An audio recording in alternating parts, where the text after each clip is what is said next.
Welcome back, viewers. You're watching Dukascopy TV with me, Natalie MacDonald. Now, what does it take to be successful? Joining me to discuss that is Hilary Moore. Hilary, thank you very much for coming in and joining us today. You're welcome. Now, you are an advocate of the power of the mastermind, and this is a concept that was encouraged by American author Napoleon Hill.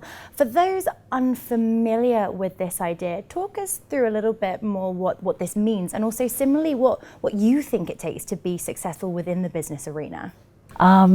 Think and Grow Rich is a book which is basically the Bible to most American entrepreneurs. It was written in 1937, and it has also been referred to as the book that made a million millionaires.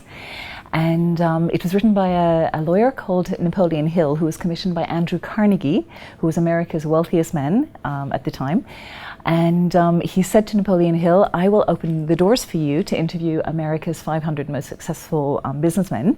And it's a 20-year mission. And then I'd like you to write a synopsis of the common denominators for success."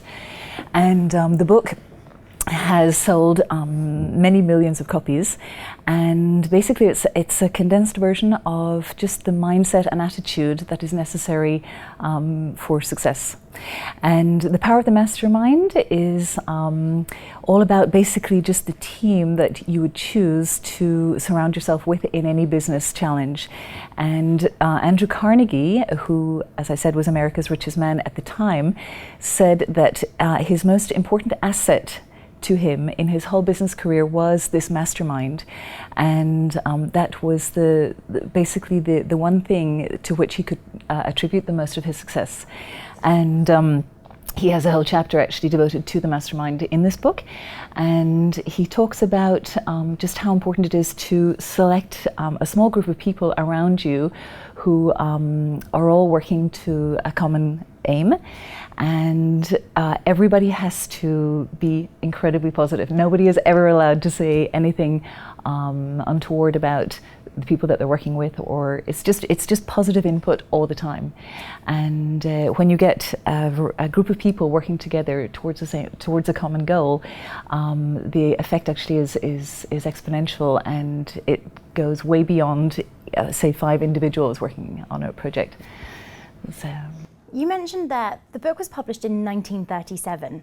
How then do these ideas transfer into modern day recession period, and also how people transform themselves really within recession period and looking for new opportunities? I mean, you yourself, for example, coming from a sporting background, now moving into entrepreneurial business, how do these ideas translate and transfer?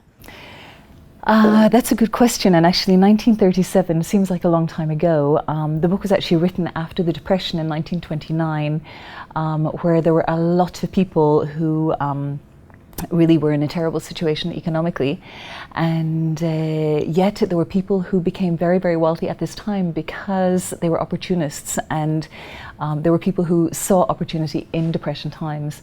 And I think today actually this book is more relevant than ever, because the book is all about mindset, and it's all about being creative and finding solutions to problems, and that actually the solutions are often within ourselves. They're not out there, and often in recession times people are they're turning to their bosses, blaming their bosses because they got laid off, or they're blaming their government who really can't do a lot for them, instead of maybe looking within themselves and seeking an idea that can maybe take them out of recession. And ideas actually are limitless. We all have ideas, and the power of an idea can be so huge. And again, I think it comes back to what we focus on, because a lot of people during recession times I hear it all the time, people talking about, how terrible the recession is. And when I hear people talking, I actually just move away and get on with what I have to do, because I don't want to get sucked into that energy, And there's always people, as the saying says, it was Anise Nine who said it actually. She said, "The world is not as it is, it's as we are." And, whatever we focus on expands. So if you want your reality to be recession focused, then you probably won't get too far. But if you're out there, creating new opportunities, and if you look at it, I mean, the world has never been so rich with opportunities as it is today. We want to communicate with somebody on the other side of the world. It's at the end of our fingertips. Before, we used to have to go to the post office, wait in line, buy a stamp, wait, until it arrived, wait for the return. Today, I mean, everything is so accessible, and that's why it's important to also, and exciting as an entrepreneur, to be with other people who think that way, and people who are out there looking for opportunities and who don't give up. They persevere, and they know that, and this is a very major quote actually from that book, Think and Grow Rich, in every adversity is the equivalent seed of opportunity. So often the bigger the adversity, the bigger the opportunity. And you just have to, again, it's what you focus on, you have to look for that opportunity. Now, I know obviously that you're very much involved in this idea of human development and helping businesses and entrepreneurs. How do you take an idea from a page and actually put it into practice and put it into strategy and help people grow their businesses essentially? Well, I mean, that's a whole process from, and that's where the fun is. It's, getting something from an idea to a reality.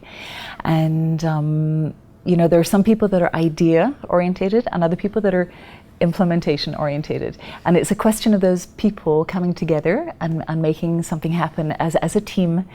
And an acronym which I like actually for a team is Together Everyone Achieves Miracles. And again, it's a thought process. I mean, everything in our world began as an idea, and somebody somewhere along the line was responsible for taking that idea from something which existed on the thought plane to something which existed in 3D. And creativity is a big part. Taking the time to actually sit and think out an idea. And along the way, of course, there's going to be mistakes, and it doesn't always happen as it should, first time, but it's all a part of the growing process. And for the individual, it's actually failure which shows people how not to do things. And I think in Europe, we're quite fearful of failing, and often that's where Americans are very strong, because they see failure as simply feedback, and they just realize how not to do it, and then they move on to another solution. And one other thing, Natalie, that I would like to mention to you is that Bob Proctor, who's probably one of North America's top 10 motivational speakers, and who works a lot with multinationals, private banks and insurance companies, and who has got amazing results with their sales teams. He is actually coming to Poland next week, and he would be available to come to Switzerland if there are any companies in Switzerland who would be interested in working with him. And if anybody would like to contact me, I can send them a link to just a short video of what Bob does. And he actually has read Think and Grow Rich. I spoke to him once and I asked him how many times he'd read it, and I'd heard that he'd read it over 200 times, and he said much more than that. And he said, I started reading this book in 1960, and he said, and I always read a part of it every single day, and every single day I read it, I see something I didn't see before, because he as a person has evolved, and he'll maybe pick up on something that he didn't see on the last reading. And it really, he said, it's on my bedside table, and he probably knows this book better than anybody else. And he is a fabulous person when it comes to teaching people how to get results and in creating wealth. Together, everyone achieves miracles. I like it. Hilary, thank you so much for coming and sharing your views with us today. You're very welcome. Thank you. Coming up on Dukascopy TV, we've got plenty more exclusive interviews for you and FX analysis, so we'll see you shortly. Goodbye for now.